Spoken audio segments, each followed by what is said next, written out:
The new president of the Central African Republic, Samba-Panza, has made her first official visit to Congo-Brazzaville. The country has played a leading role as mediator during the Central African Republic crisis, which has seen widespread violence between Muslim and Christian communities and nearly 1 million internally displaced people.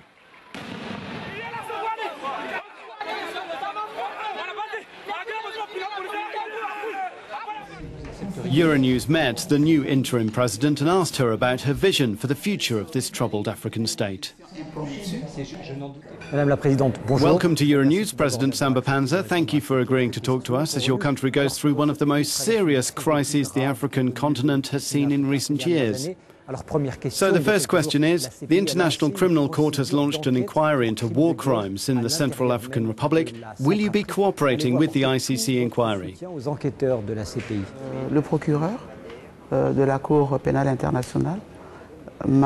The prosecutor of the ICC has informed me about this inquiry and asked for the government's cooperation, which we are giving. And if by some chance they want to interview the military, will you still support the inquiry? Justice will take its course. The executive will not interfere with the judiciary. And if important political leaders are arrested? Everyone must answer for their actions. That's that. Some people have committed reprehensible acts. They will answer for those acts.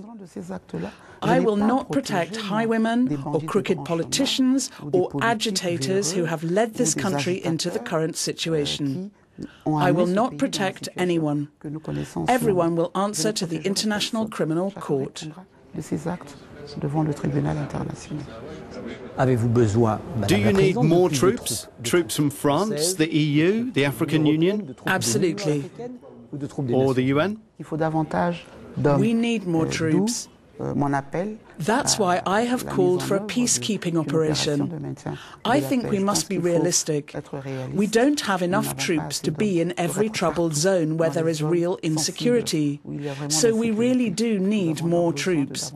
We will have European troops at the airport, and that will free up more French army troops.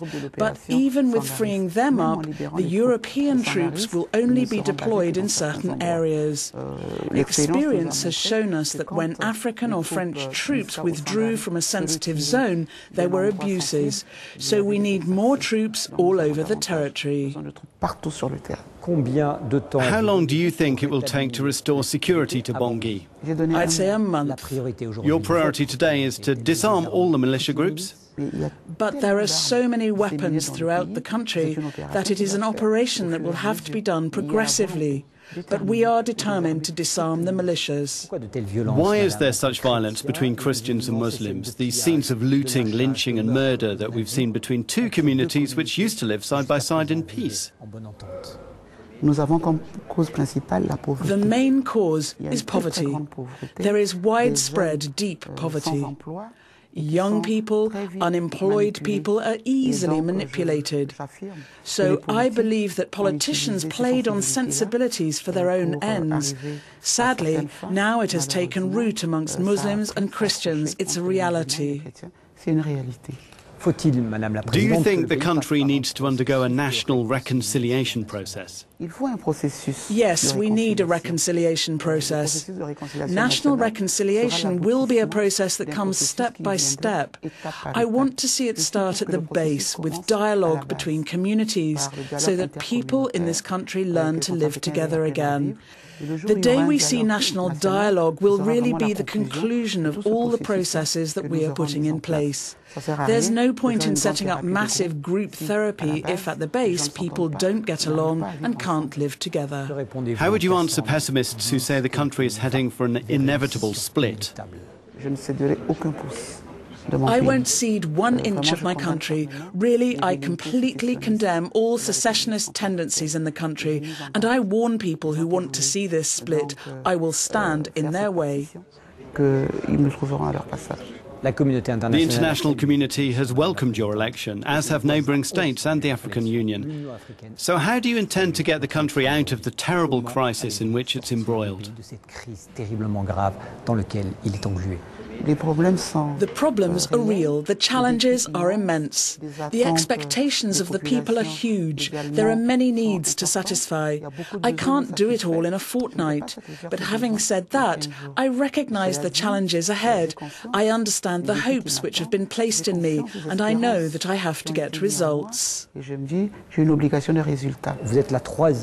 the third woman to be elected as an African head of state, but you're the head of state of a country which is torn apart and soaked in violence. Is it a help or a hindrance to be a woman in this situation?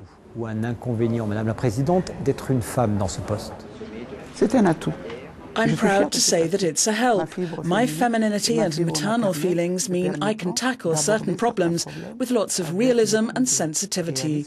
I know there are many difficulties ahead of me, but I truly believe that we will succeed.